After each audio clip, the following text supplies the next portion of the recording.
বাংলাদেশের মানুষ যদি ইনসেনসিটিভ হয়ে যায়, এক শ্রেণীর মানুষ যদি মামলা করার মধ্যে ব্যবসা করার প্রবণতা খুঁজে পায়, এক শ্রেণীর আইনজীবী, এক শ্রেণীর রাজনীতিবিদ যদি এর সাথে সামিল হয়, বাংলাদেশে কোনো পৃথিবীতে কোনো আইন নাই যে আপনি যা বলবেন আপনি মামলা করতে পারবেন না।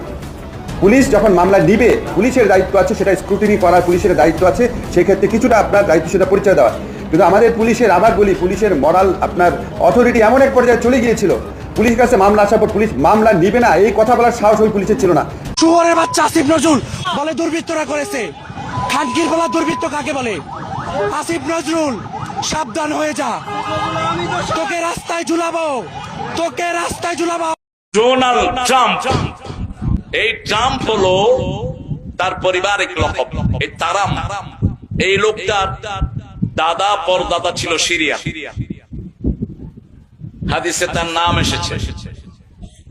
সিরিয়া থেকে তার পরিবার বিভিন্ন ভাবে মাইগ্রেটেড হয়ে এসে তার পরদাদা আমেরিকা গিয়েছে, তারও আগে হতে পারে।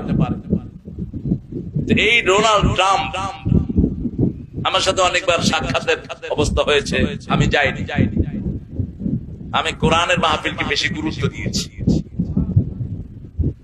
সুটিয়ে লাল করে দেবো, নোংরামি বার করে দেবো।